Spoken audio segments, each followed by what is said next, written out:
Pirates of the Caribbean 4 on Stranger Tides.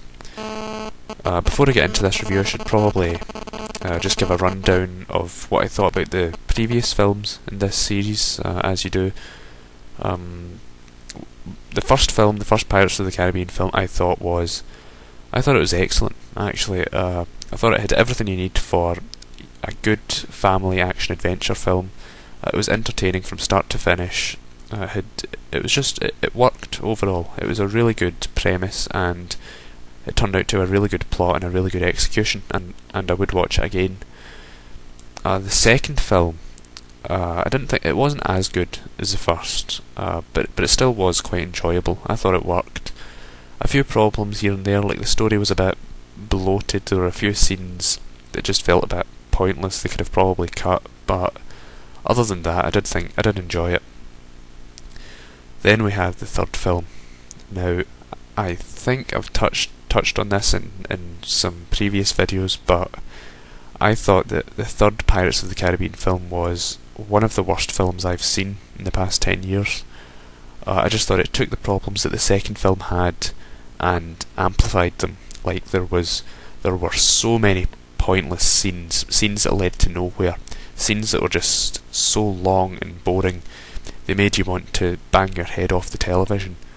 The action scenes had no levity. They were well filmed, but they had no effect, and it was just one of the most bloated, confused, clumsy messes of a film that I've ever seen, and I would really rather not ever have to suffer through it again. It was really just, it was horrendous. As such, I was quite trepidatious going into this film, like the fourth film, and I must say, after watching it, I thought it was okay, and that was a big relief for me, because I was worried that this was going to be another Pirates of the Caribbean 3, which was just horrible. But thankfully it wasn't. I thought this worked. I don't think it's as good as the first film or even the second film, but on its own, I thought it rectified the problems of the third film. It looked at that film and thought what the problems were and worked actively to solve them.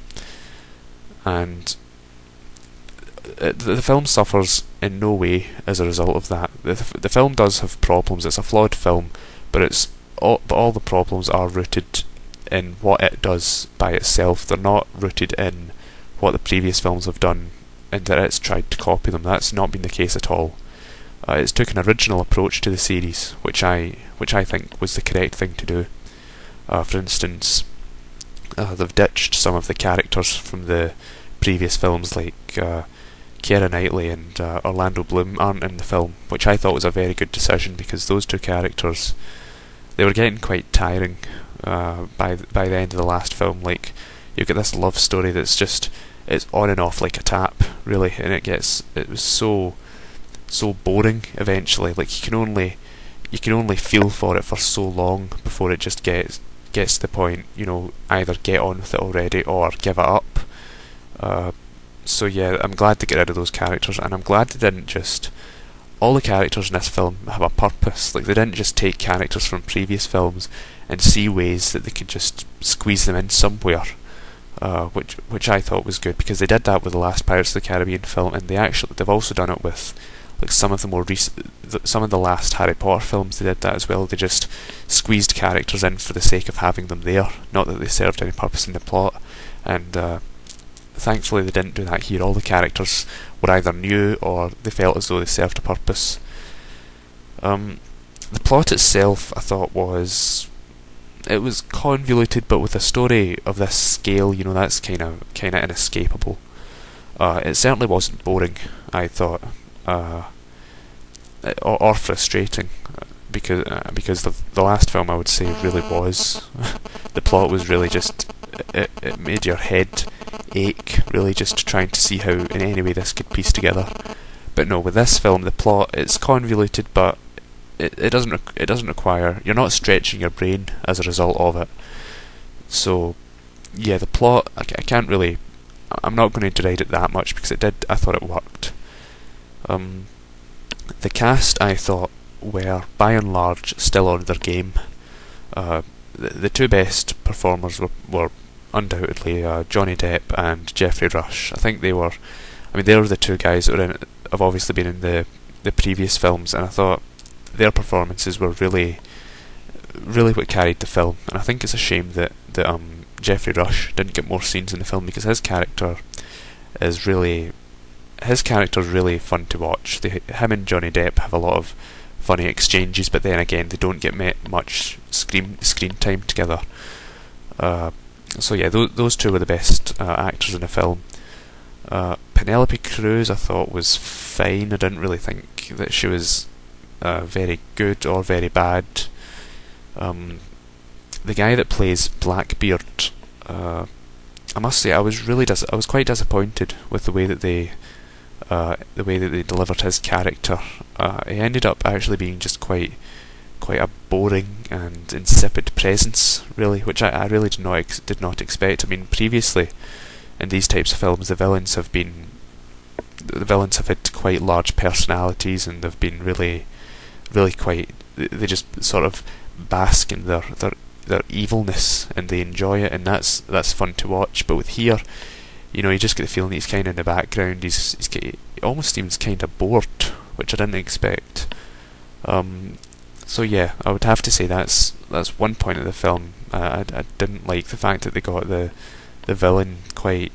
They just didn't hit the right notes with him. And from what I hear, the actor that plays him, his name doesn't come to mind, but the actor that plays him is supposedly has a good record. He's supposedly a good actor, so I think it might have just been a case of poor direction on the director's part. Interestingly, I should have mentioned the director for this has changed as well. Like, the director for the previous three films, he's got a name that I'm probably going to butcher by trying to pronounce, so I'm not going to go for it, but needless to say, he's not in, and they've got a new director for this, which was good, because it allows it to take it allows it to take a fresh start. The action, I thought, was quite hit and miss. Like, there were a few really good action scenes, like the opening scene, for instance, like in London, I thought was really well done. It really set the tone for like a fun action adventure film. It was cleverly shot, quite engrossing, and a very good way to start a film, especially of this nature.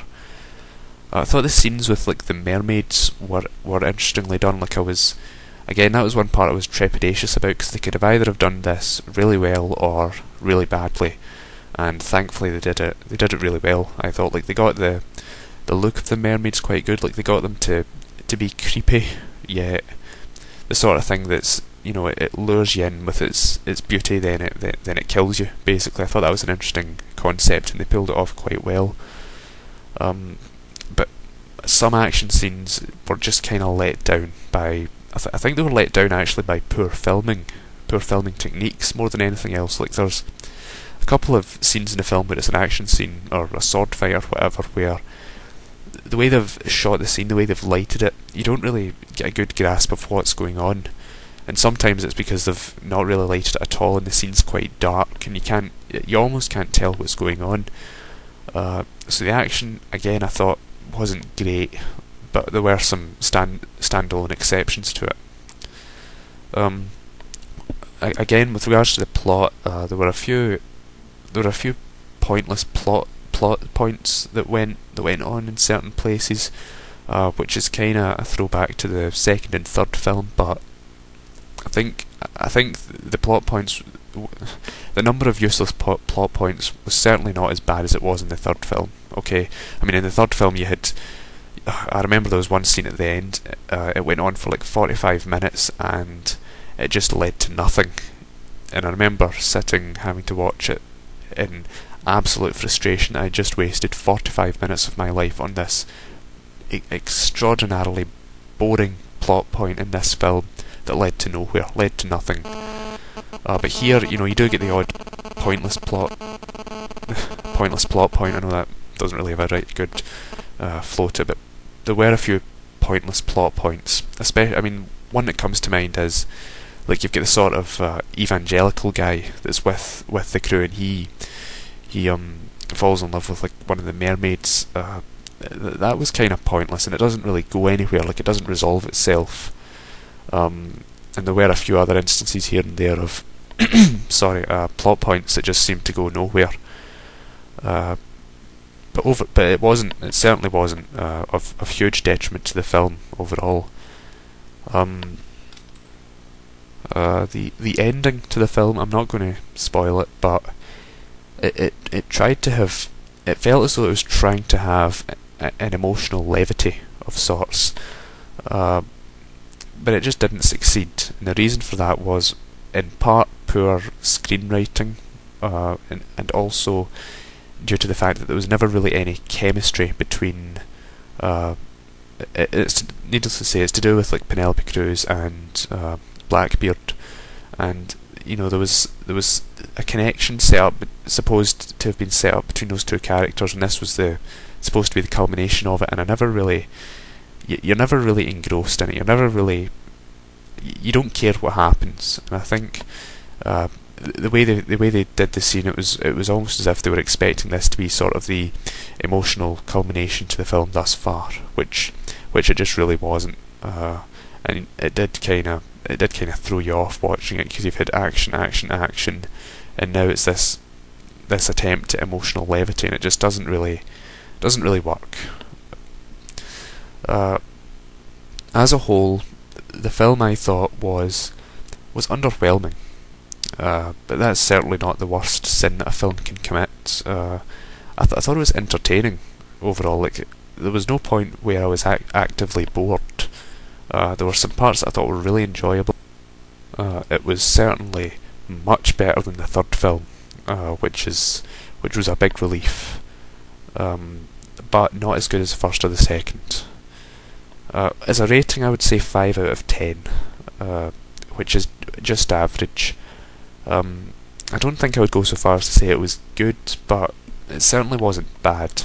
I think to say that it was average is quite appropriate. I won't really watch it again, or I won't choose to watch it again. I didn't think there was anything really there to make it actively bad, so I wouldn't. I don't really think I could give it anything less than a 5 out of 10, because I was entertained by it. It did serve its purpose, and although there were flaws in the story, I didn't think they pulled it down to any considerable weight. So yeah, 5 out of 10. It's average.